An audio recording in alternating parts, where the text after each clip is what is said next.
Welcome, everybody. This is Rick Manning, President of Americans for Limited Government, with another live stream here from Fairfax, Virginia, headquarters of Americans for Limited Government. And a lot going on today. We have some really distressing news related to the fight over the really the most comprehensive gun control bill that would pass Congress in quite some time.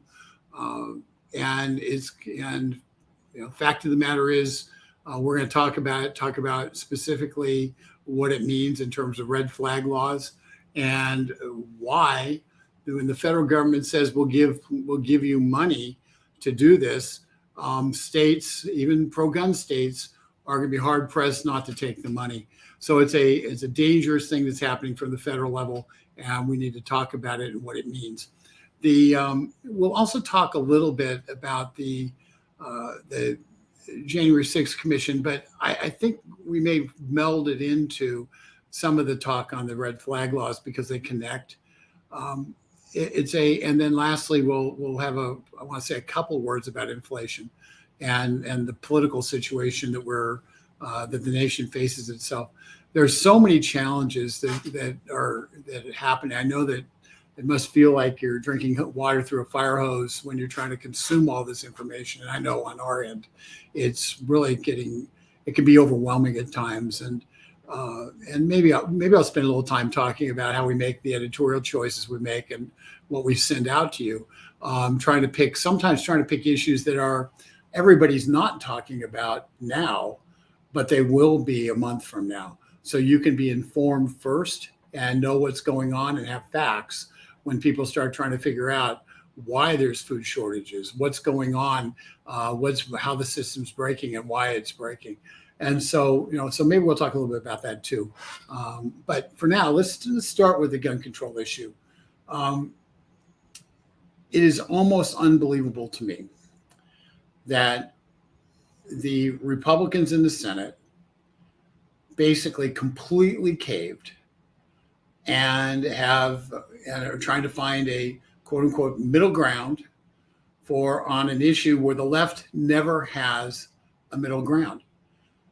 Show me a time when if the Republicans said, "Hey, we're gonna, you guys want to have more restrictions on the sale of rifles to young people, to 18-year-olds. Well, you want to have that. Well, what we want is to have national concealed carry." And, so are you willing to give national concealed carry? Are you willing to override the concealed carry law or national carry, not even national constitutional carry? Are you willing to override the concealed carry laws in New York, which don't allow you to carry at all, in California, which are highly restrictive, in places like New Jersey, where it's virtually impossible to carry legally? And the left never has to bargain and say, "Oh, we'll give up something that we have in terms of restricting your rights in order to get something we want, which is to restrict your rights." And I'm not advocating playing horse trading with your rights, because the constitutional right to keep and bear arms is inviolable. It shall not be infringed. This is not negotiable. But I just find it interesting that the Republicans are more than willing to sit there and come to the table and negotiate over ways that they're going to limit your rights, ways that they're going to infringe upon your rights, ways that they're going to restrict gun ownership. And they never seem to negotiate over things that could be done over anything else on the backside that would expand rights, that would expand opportunities, that would negate laws that hopefully the courts will cut down, but right now are restricting people's freedoms in ways that are blatantly unconstitutional. And never seems to occur to Republicans in Congress or in state legislators, for that matter. If you're going to have a negotiation, you got to negotiate. And but instead, we had negotiators, Republicans, who supposedly were on our side of protecting freedom, went in and negotiated with the Democrats. Not a single one of whom wants you to be able to own a gun at all. They don't want you to be able to possess a gun. They don't want you to be able to buy a gun. So we had these faithful negotiators go in to come up with a solution, and the solution is typical. Their solution is is a symptom solution more than a cause solution. Now one of the parts of their solution is to put more money into mental health uh, treatment. Okay, that's fine. That's not a solution that has anything to do with guns. In fact, I'll tell you a little bit about some experiences I had when I was a lobbyist in New Jersey for the NRA back 30 years ago. Specifically, they dealt with mental health requirements to be able to get a handgun and some of the ramifications. But now you'll have to remind me that I'm going to tell that story, otherwise I'll forget. But let's just think about what they're talking about now. They're saying, okay, well, we're going to have people who are 18 to 21. They're going to have to get a rifle or shotgun. They're going to have to take more time to be able to get the rifle or shotgun because they're going to go and do juvenile records and other checks in the system to make certain that the person should be able to get the gun. Well, unless they put time limits on that, unless they put a specific demand that juvenile records be included in the NCIC system, so you have a capacity at the point of sale to check and have somebody who's 18 to 21. Do they have any demerits? Do they have anything that says they shouldn't be able to sell that rifle or shotgun? You effectively are going to give states the ability to just deny the sale, simply not by passing a law, simply by not allowing access to the data that to be able to clear the sale. That's the reality. Now they don't ever think of this stuff because they're search of headlines. But unless they're actually going to force states to open their juvenile database, their juvenile crime database, and have any sale between the ages of 18 and 21 be subject to being run against that database, after which that database is closed. All this is a means of denying people the ability to be able to get a rifle or shotgun when they're 18, 19, 20 years old through the legal system. And it's absurd. It's absurd on its face. They know it's going to break, and there's there'll be very little protections. We're going to now send that off to the Biden administration to administer, and with the expectation that somehow they're going to come up with rules that are fair and honest in terms of regulating that, in terms of administering it. And once those first rules go in place, it's really, really difficult to get them out of place and to fix them. So essentially, we're setting up a system that the Biden administration is going to write the rules for, and Congress will have authorized it. And it will be 10, 11, right now, 11 Republican congressmen who will be, and Joe Manchin, by the way, who will all be directly responsible for what actually happens and for the rules the Biden administration comes up with, which I'm sure all the people who vote for this will then say, oh, we didn't intend that. Well, they darn well know what happens. They write a law. The administration writes the regulations. The regulations are what matter. They're what implement the law. They're what tell the bureaucrats what they must do. And I will guarantee you that an administration that right now is going through the records of gun shops that have gone out of business and creating a registration database based on people who purchased guns at gun shops that went out of business by sorting the FFL forms. You darn well better believe that administration is not going to be putting anything into place in terms of regulation that is helpful in terms of supporting the right to keep and bear arms. So, but that's what the senators are looking to do, even on the relatively benign. And I find it personally offensive to tell a kid that, yeah, we can have you go overseas and send you overseas to get shot at around the world. We can have you die in Afghanistan trying to help people get over the wire who otherwise were going to be killed by the Taliban.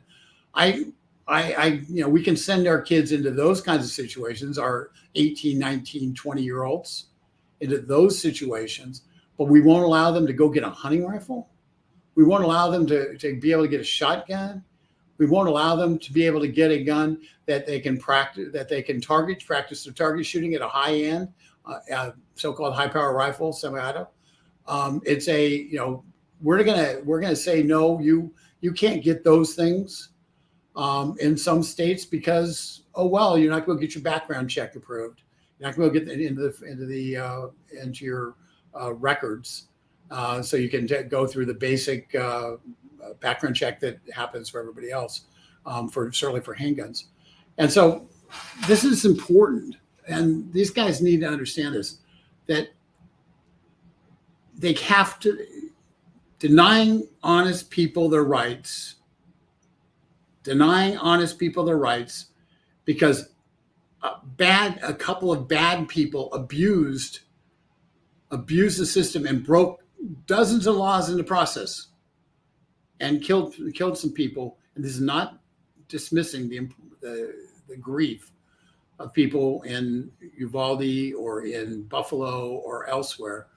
But I think we also have to recognize the grief of people in Chicago, where they have strict gun control laws and we're having people slaughtered on the street every single day.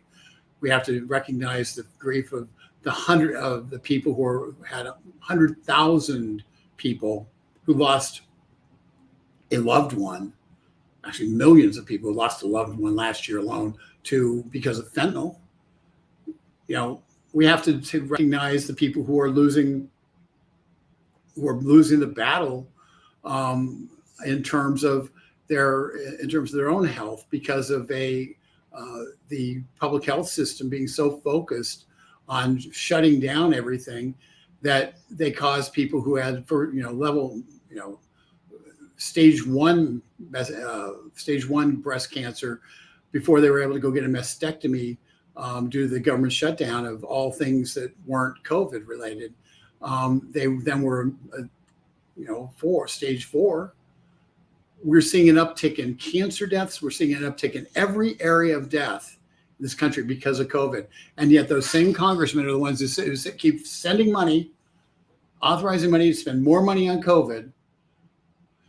And they'll sit down with their Democrat colleagues and they'll say, oh yeah, well, we got to fix this gun control thing. And they'll go off and they'll negotiate from a position of weakness, and we'll end up creating laws that affect the law-abiding and will not have one iota of an effect on somebody determined to commit a crime. And it makes me sick. It makes me angry. And that's why we've got so many campaigns on this. I do want to point to one that we are in the midst of, and I'm hoping that I can get this to come up. And if I can't, then we'll just be bummed. Let's see here. Add to stream. I think it's.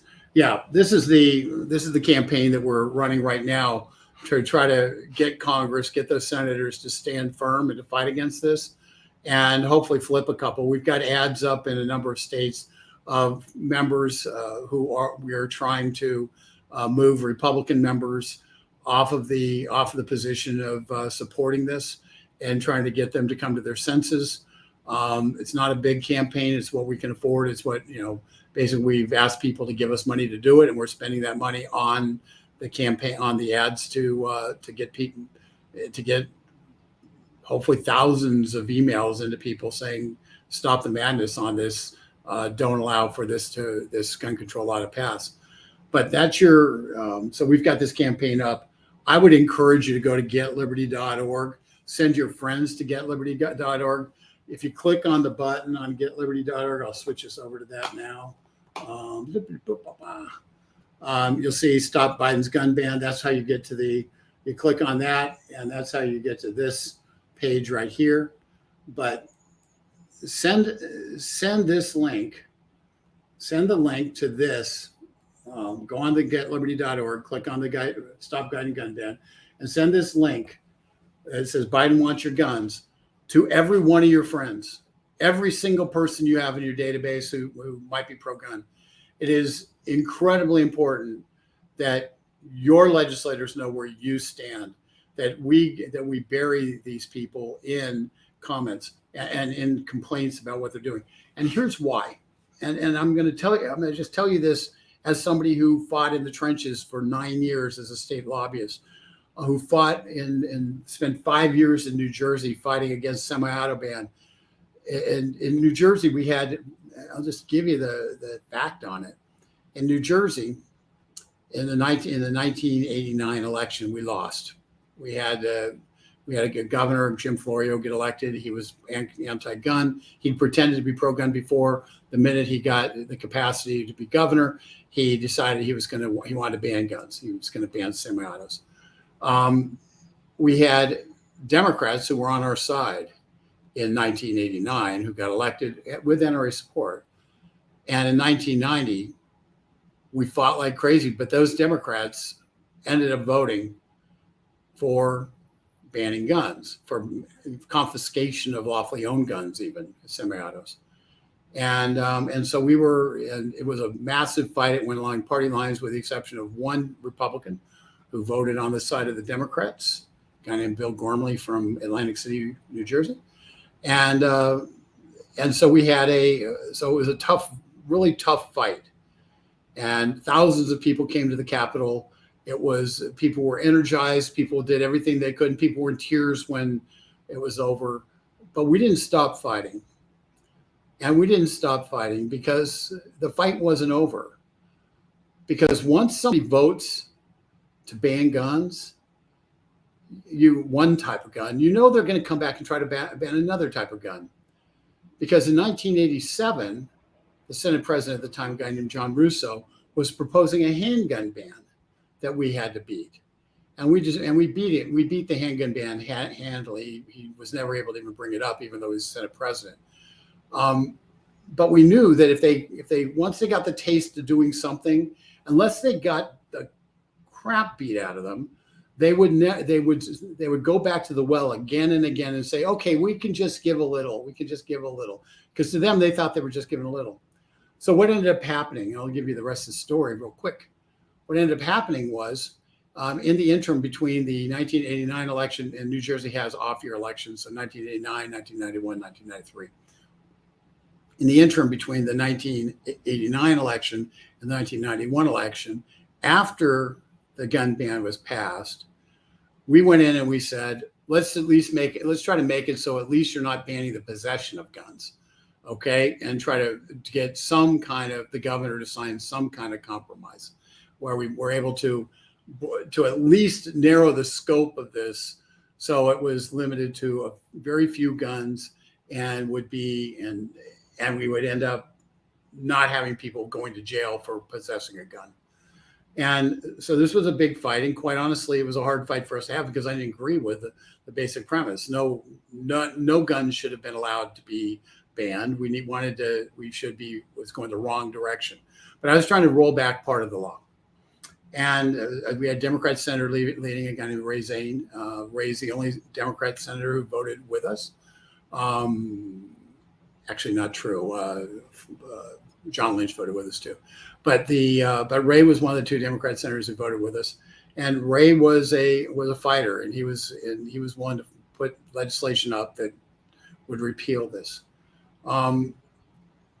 We had a fight in the House and the Senate, and we had Democrats saying we need to roll back part of the law. We had meetings. I had a meeting with the Speaker of the House, Speaker Joe Doria, who was a Democrat, Hudson County, kind of North Jersey, kind of what you would think Tony Soprano like. I'm not saying he's mob affiliated, but you get the stereotype. And we had a direct conversation in its most direct way possible that said, you either pass this bill and you tell the governor you either got to sign it or you're going to override him, or there's not going to be a Democrat left standing in this state. And he would not allow us to bring the bill up. And as a result, the Democrats went from having 44 Democrats in the Assembly out of 80, so it's 44-36. The Democrats went from having a 44-36 majority to having 22 Democrats left after the 1991 election. 22 Democrats left, and 58 Republicans were in the House, were in the Assembly after that election. We won in places where Republicans told me that they couldn't win. And we won seats in places that they couldn't imagine that they could possibly win. because people organized, people got mad, people got involved, and we put the resources in, and we put the elbow grease in. We went on the media. We did everything you can do to win an election, and we destroyed those who said they were our friends but lied. Every single one of those people who said they were our friends and lied lost. Every single one of them. On the Senate side, there are 40 total senators. There were 23 Democrats, 17 Republicans. And after the failure to be able to get legislation to the floor and passed and into law, there were at that point there were 13 Democrats left, 1-3 in the Senate, 27 Republicans. So absolutely decimated them at the polls. Now here's the challenge: those Republicans in the Senate, the House voted to override a governor's veto of a repeal of the semi-auto ban. We repealed it pretty rapidly. The governor vetoed it, and then we had a fight because we needed to get override the veto. The Assembly was ready to go in terms of overriding the veto, and I had the votes anytime I could get the votes in the Senate. I just needed the Assembly and the Senate to vote the same day because I couldn't allow if the media had beat the heck out of some of those Republicans, they would have caved. Well, what ended up happening was the Senate president decided he didn't really like all this gun control stuff controlling his Senate presidency. He didn't really like the fact that he didn't really like guns all that much anyway, even though he was not Senate president unless the people, the gunners of that state had taken over the state. And so he essentially told every single one of the Republicans to vote against overriding the veto. And so we lost. And we lost. That's just the same plain and simple fact. We didn't lose because of Democrats. We lost because of Republicans.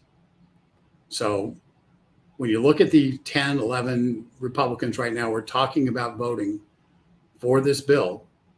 Understand, this isn't a partisan issue. This is a freedom issue. And if a Republican is voting for taking away your freedom because somebody was crazy, went off and used a gun, and police officers were told by their higher ups to not go in and help the children who were sitting there crying and dying. If you're the one who's made to pay the price because others didn't do their job, then you can't trust those Republicans who vote for this. Most of those Republicans who are going to vote for this are people who are leaving office, who already announced their retirement. But guys like John Cornyn from Texas, Lindsey Graham from South Carolina, they're still going to be here. Mitch McConnell, who says he wants to be the majority leader, still going to be here. So those are the ones who, quite honestly, have to pay a price. The ones who are already saying they're retiring, they don't care. But we have to remember, because if there is a Republican administration next time, every one of those guys will be clamoring to get a job as some kind of ambassador or a cabinet secretary, and we have to say no. I don't care if they deal with guns. They cannot get any reward if they go out the door taking away your rights. That's my position. That's how I deal with things. I've just discovered that once these guys crack, you can't trust them ever again. And what we're seeing is the Senate Republicans are cracking, and they're cracking badly. And there is absolutely no way you can trust the existing Senate leadership when it comes to your constitutional rights. And so even if your senators vote right, let them know how disappointed that you are that Mitch McConnell decided that he was going to cave rather than fight for your constitutional rights. Every single Republican senator, no matter how they vote, if they vote against it, great. They still have to know from you that they're disappointed that Mitch McConnell caved and caused this to happen. they have to know that, because they're going to end up voting for Mitch McConnell for leader in 2023. And the question is, are they going to vote for Mitch McConnell for leader? And we have to let them know that that is something that you would be disappointed in. So these are some of the things long-term things we do. We're probably going to lose this vote. Truth be told, once you get the number to 60, it's really hard to turn back the clock. But what has to happen is those who are going to be here, those Republican senators who are going to be here in 2023, January of 2023, need to know that this is not acceptable under any circumstance, and how disappointed we are in the fact their chosen leadership chose to blame the law-abiding rather than the criminals. And that is a story of every single bad gun control bill that ever passed is because of that fact. Let's talk about red flag laws real quick. And I know I've talked longer on the one part of it than I expected to, but the truth of the matter is this is all about politics now. It's not about policy. And so you need to understand the politics and how it plays, and how we can make a difference in 2023 simply by making this an issue in the minds of the senators who are going to be voting for the leader in 2023. And the reason I brought up the story in New Jersey is because I didn't pay attention. I made a massive mistake. I did not pay attention to who the leader was going to be in the Senate, in the New Jersey Senate. I made the mistake of staying out, even though I was asked by one guy who was the minority leader at the time, to help him get the votes, secure the votes to be the majority leader. I said, I can't get involved in internal party stuff. I made a massive mistake. And because of that massive mistake, we ended up losing. And the Republicans betrayed the gunners of the state. We have to learn from those mistakes. And this is a situation where we have to learn that these Republicans have to hear that their vote for McConnell in 2023 would be a perpetuation of this mistake. And it's time for Mitch to go. And by the way, I can't tell you that's a really that's really dumb for me to say politically here in Washington, D.C. Mitch McConnell, we've gotten a lot of stuff done from Americans for Limited Government because I have the capacity to go in and sit down with McConnell people and talk to them about different riders that need to be done, changes in the law that need to be done, minor little shifts that have major impact. And in some respects, what I just said ends that ability. So it's not, I don't say it lightly, but that's the fact of the matter on this. And it's the only thing that these guys understand is if they understand that if you're going to exercise political power against the law-abiding and restrict the rights of the law-abiding, don't expect the law-abiding to stand up and say, gee whiz, we really need you in power. And that's what McConnell's done. So I say it because it's true.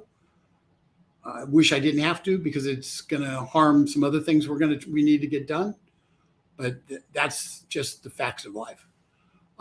Let's talk red flag laws real quickly. Red flag laws are simple. Red flag laws say if somebody who doesn't like you says that you are crazy, dangerous, prone to anger, you can be, the cops can come and confiscate your firearms.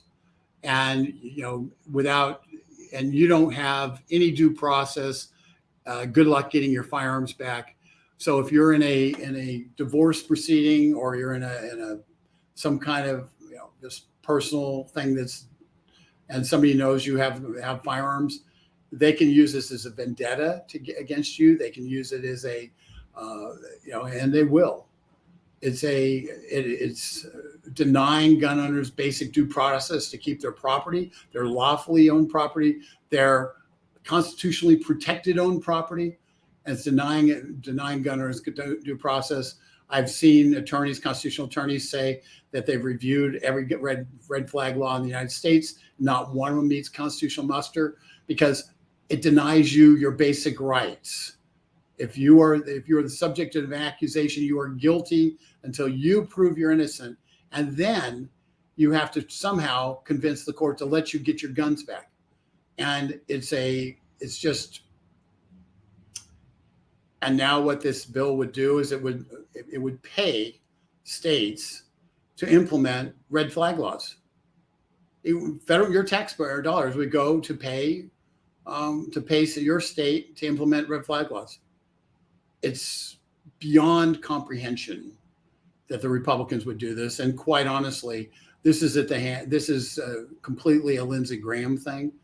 And so Senator Graham,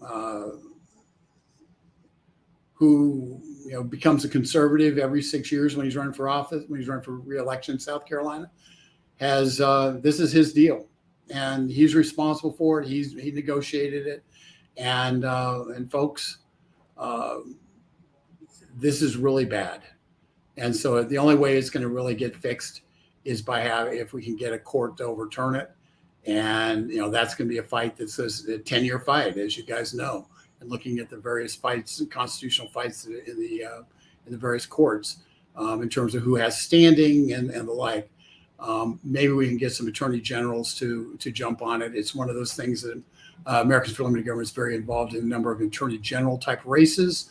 And as a result, we're hopeful that we'll be able to work with some of those attorney generals to take hard action against the Biden administration and against unconstitutional measures of all types. This will certainly be top of the calendar, top of our agenda in terms of talking to them after this upcoming election. So understand, red flag laws are designed by nature to allow police to come to your door and take your guns without you having any recourse whatsoever. And if you don't give up your guns willingly, the gentleman in Anne Arundel County, Maryland, who got killed because they came to take his guns. He said, "You're not taking my guns." And so, push came to shove, and he died. That's the natural thing that's going to happen here. It's insane. And yet that's what they're doing. 11 Republicans now on board with this, including Mitch McConnell. So go to getliberty.org, check out push the button that says right here, stop Biden's gun ban. You get this. You're going to have at the top of it, you're going to have let's see if I can make it go down. I can't. Let's see here.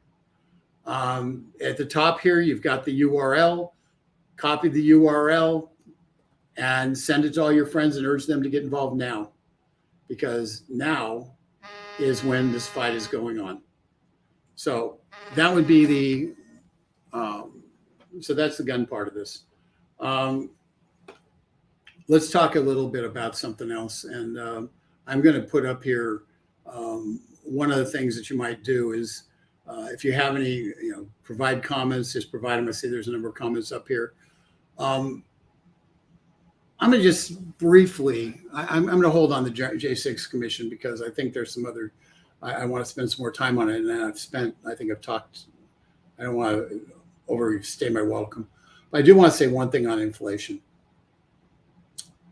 We just had the producer price index come out today. Producer price index is not a perfect gauge of future inflation, but the producer price index came out today, and it said it was what was it? It was 12 point. It was about. I'm trying to remember what the number was. Let's put it this way: it was a big number. It was plus 10%. And what the producer price index is it is the index of the cost for the people who produce goods to actually produce those goods. And so it's either up or it's down month to month. The section of it that's actually goods rather than services was up 1.4% month over month. 1.4%. That's a 16% inflation rate if it translates directly to the price of the good at the store where you purchase it. Now, it doesn't translate directly, but the fact is, inflation is not going to get better anytime soon. We can expect the Federal Reserve they're talking about a 3/4 point jump in the interest rate. That's why the bond rates have gone up so much in treasuries, because that's what the traders are expecting to occur. So so right now, the Fed is overreacting, is reacting like, gee whiz, we should have been doing something last year when it was so obvious that we're going to have an inflationary spike, as opposed to waiting until the temporary inflation that all the economic gurus thought was going to happen, were wrong about. Now they're going to stomp on the brakes hard on the economy. It's going to have the train wreck's just begun, but there are some things that can be done, and this is a very simple thing. Demand your members of Congress. I don't have to take action on this, but this is simple.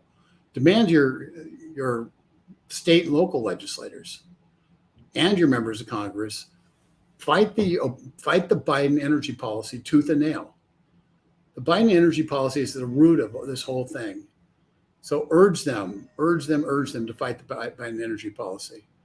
And there's really very few things you can do that would be more helpful in terms of stopping the inflationary spiral, at least cutting it to its quick. So that's the one piece I want to say on inflation.